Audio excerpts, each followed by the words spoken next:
आली जनाब हजरत मौलाना नब्बाज़े उम्मत, नमूने असलाफ, रूहानी अमराज के तबीब,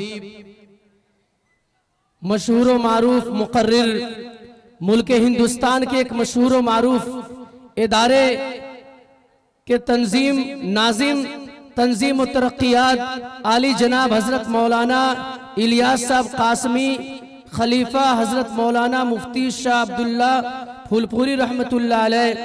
मैं हजरत वाला से इंतहाई अदब एहतराम के साथ दरख्वास्त कर रहा हूँ कि हजरत वाला तशरीफ लाए और अपने कीमती इल्मी नसीहतों से हम सामीन को मुस्तफिज फरमाए। अस्सलामु अलैकुम व रहमतुल्लाहि व बरकातुहू। अल्हम्दुलिल्लाह अल्हम्दुलिल्लाह व कफ़ा व सलामुन अला इबादिहिल्लज़ीना इस्तफ़ा, अम्मा बाद।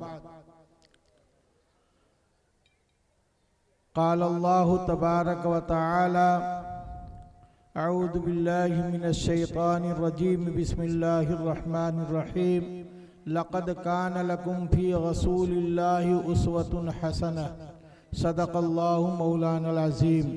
तेरे महबूब की यारब शबाहत लेके आया हूँ, तेरे महबूब की यारब शबाहत लेके आया हूँ, हकीकत इसको तू कर दे मैं सूरत लेके आया हूँ। बेशक नक्शे कदम नबी के हैं जन्नत के रास्ते, नक्शे कदम नबी के हैं जन्नत के रास्ते, अल्लाह से मिलाते हैं सुन्नत के रास्ते। मेरे मोहतरम बुजुर्गों और दोस्तों, वक्त तो काफ़ी गुजर चुका है, काफ़ी देर हो चुकी है और सामीन हजरात भी आराम करने तशरीफ़ ले जा चुके हैं। बहरहाल चंद बातें आप हजरात जो मौजूद हैं गोश गुजार कर लें। जलसा कराने का असल मकसद यही होता है कि हम अल्लाह रसूल की जो बात सुने उस पर अमल करने की कोशिश करें। आमीन।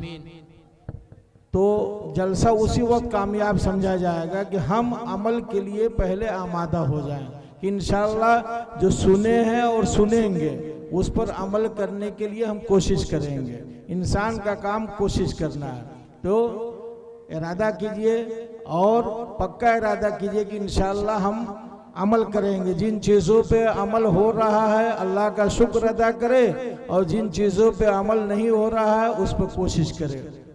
हदीस पाक के अंदर आता है, जो हजरात आपके सामने हाफिज़ कुरान मौजूद हैं इनके बारे में आता है कि एक हाफिज़ कुरान, चूँकि मौलाना हजरत मौलाना आमिर हमज़ा साहब दामत बरकातुहुमुल आलिया हाफिज़ और हुफ़ाज़ बनाने के लिए तश्कील किया, आप हजरात ने खूब दिलचस्पी के साथ हिस्सा लिया है, अल्लाह ताला उसको कबूल फरमाए। आमीन। तो हदीस पाक के अंदर आता है कि एक हाफिज़ कुरान 10 ऐसे आदमी को जन्नत में लेके जाएगा जिनके बारे में ये फैसला हो चुका होगा कि ये जहन्नम के लायक है, जहन्नम में भेजा जाएगा। एक हाफिज़ कुरान की फजीलत, अल्लाह ताला हुक्म फरमाएंगे फरिश्तों को कि ये हाफिज़ कुरान को सुना दो कि 10 ऐसे आदमी को जिनके बारे में जहन्नम का फैसला हो चुका हो, उनको जन्नत में ले जाने के लिए हाफिज़ कुरान को हुक्म होगा। तो मेरे मोहतरम बुजुर्ग और दोस्तों, ये बहुत बड़ी फजीलत है। जिनके पास लड़का लड़की नहीं है, हाफिज़ कुरान नहीं बना सकते, तो कम से कम 2-4 हाफिज़ कुरान, 10 हाफिज़ कुरान, 1 हाफिज़ कुरान, इस तरीके से कुछ रकम लगाकर हम तैयार करा लें अपने लिए कि कम से कम 1 हाफिज़ कुरान 10 आदमी को जन्नत में ले जाएगा। तो ये बहुत बड़ी फजीलत है मेरे मोहतरम बुजुर्गों और दोस्तों। अल्लाह रब्बुल इज़्ज़त यही इरशाद फरमाते हैं हर चीज़ में, अमल के अंदर, कि लक़द कान लकुम फ़ी रसूलिल्लाहि उस्वतुन हसना। हुज़ूर पाक सल्लल्लाहु अलैहि वसल्लम को अल्लाह रब्बुल इज़्ज़त ने हमारे और आपके लिए नमूना बनाकर भेजा है। नमूना का मतलब हम लोग जानते हैं, कोई भी चीज़ तैयार करानी होती है तो कोई सामान दे देते हैं कि इस सामान के मुताबिक है, बेग के मुताबिक जिस तरह का बेग है इसी तरीके से तुम बेग तैयार करा देना। तो वो सामान मकबूल हो जाता है। इसी तरीके से अल्लाह रब्बुल इज़्ज़त फरमा रहे हैं कि हम कुरान शरीफ की तिलावत कर रहे हैं, नमाज पढ़ रहे हैं, ज़कात दे रहे हैं, अगर उसके अंदर हुज़ूर पाक सल्लल्लाहु अलैहि वसल्लम के नमूने के मुताबिक काम नहीं हुआ है तो अल्लाह के यहाँ कबूल नहीं होगा, वो मरदूद हो जाएगा। इसलिए मेरे मोहतरम बुजुर्ग और दोस्तों, ये कोशिश करें कि मदनी आका सल्लल्लाहु अलैहि वसल्लम ने किस तरीके से इस काम को किया है, उसी तरीके से जब हम करेंगे तो इंशाअल्लाह अल्लाह के यहाँ हमारा अमल मकबूल और कबूल हो जाएगा। जैसे आप कुरान शरीफ की तिलावत कर रहे हैं तो कुरान शरीफ की तिलावत का जो हक है उसी हक के मुताबिक तिलावत करना चाहिए, उसी हक के मुताबिक कुरान शरीफ की तिलावत होनी चाहिए। अगर गलत पढ़ेंगे तो खुद कुरान शरीफ हमारे ऊपर लानत भेजेगा। इसलिए जो हजरात उम्र का बहाना लेकर के हमारी उम्र बहुत ज़्यादा हो चुकी है, हम तो आखिर उम्र में चल रहे हैं, कैसे हमारा कुरान शरीफ सही हो, ये बहाना अल्लाह ताला क्या नहीं चलेगा, ये बहाना अल्लाह ताला क्या नहीं चलेगा। इमाम साहब हैं, गांव के मदरसे के उस्ताद हैं, उनके पास हम और आप थोड़ा सा वक्त निकाल कर कुरान पाक को सही कर लें। मसलन हम पढ़े लिखे नहीं हैं, कम से कम 4 सूरत, छोटी छोटी सूरत, इन्ना अतिना वगैरह हैं, इन्ना, और इसी तरीके से कुल वल्लाह शरीफ 2, 4, 5 सूरत तो कम से कम अच्छे तरीके से याद कर लेना चाहिए ताकि हमारी नमाज सही हो। ये सीखते सीखते अगर दुनिया से आप चले जाएंगे, सीखते सीखते दुनिया से चले जाएंगे तो आपका अमल कबूल होता चला जाएगा। और अगर ये सीखे नहीं, बहाना करके रह गए कि नहीं हम कहाँ आप सही कर पाएंगे, तो याद रखिए अल्लाह ताला के यहाँ आपका अमल मरदूद हो जाएगा, कुरान शरीफ आपके ऊपर लानत भेजेगा। इसलिए हम कोशिश करें कि हाफिज कुरान के सामने बैठकर, इमाम साहब के सामने बैठकर उनसे आजिज़ी इल्तिजा करके कि हमारा थोड़ा सा कुरान शरीफ सही कर दीजिए, तो इंशाअल्लाह हमारी नमाज भी सही होने लगेगी। पहला अमल और पहला पर्चा क्या है, वो नमाज है। इसलिए जो कुरान शरीफ की तिलावत हो तो सही हो। हम कोशिश करें, गांव में मदरसा का मतलब ही है कि हम सही पढ़ने वाले बन जाएं। अब तो पहले वाला ज़माना चला गया है, आम तरीके से पहले कुरान शरीफ लोग मजहूल पढ़ते थे, अब तो अल्लाह का शुक्र है खुसूसन तजीदुल कुरान खैरवा ने बेहतरीन अंदाज से कुरान शरीफ पढ़ने पढ़ाने का एक अंदाज दिया है। और अल्लाह का शुक्र है चंपारण में खुसूसन अक्सर व बेशतर हुफ़ाज़ किराम और कारी लोग कुरान शरीफ बेहतरीन अच्छे अंदाज में पढ़ रहे हैं, अक्सर व बेशतर मदारिस में भी जी। तो इसलिए कोशिश करें कि हमारा कुरान शरीफ सही हो।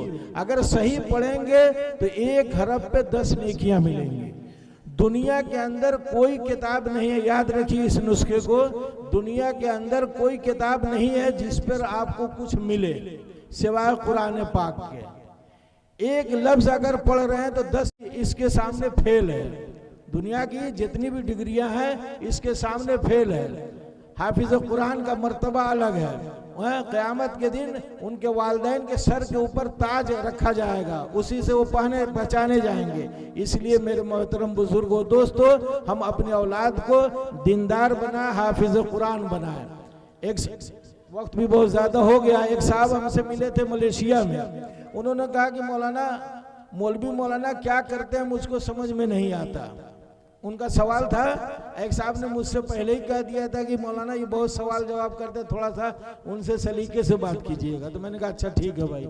गए तो उन्होंने सीधे यही कहा, मौलाना साहब मौलवी मौलाना क्या करते हैं कुछ समझ में नहीं आता। मैंने कहा कि आपके वालिदैन को समझ में आया था, आपके वालिदैन को समझ में आया था। जब आप पैदा हुए थे तो उस वक्त वालिदैन ने कहा कि जाओ किसी मौलवी साहब को बुला के लेके आओ अजान देने के लिए, किसी मौलाना साहब को बुला लाओ अजान देने के लिए। उसके बाद फिर जब बालिग हुए, बड़े हुए, शादी का वक्त आया तो उस वक्त कहीं रिश्ता तय हुआ तो जाओ कोई मौलाना साहब को बुला लाओ निकाह पढ़ाने के लिए।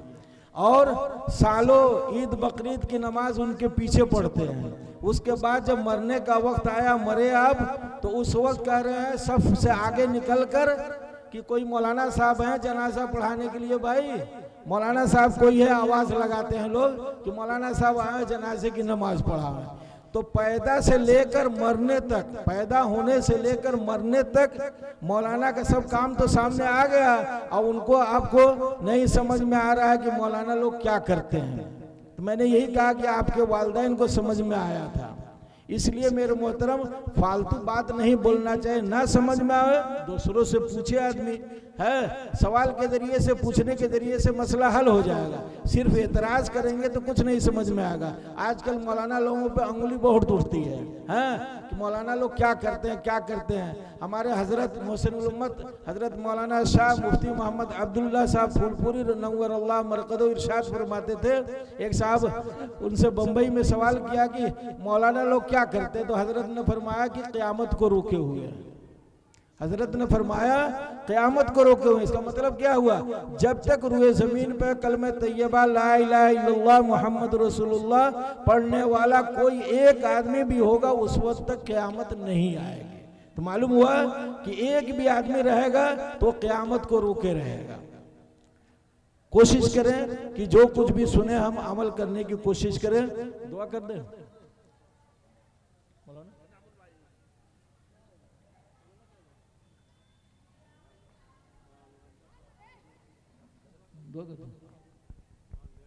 काफी देर हो चुकी है, दुआ कर ले भाई, दुआ कर ले। आप दुआ हो रही है, जो हजरत सोए हैं वो बेदार हो जाए।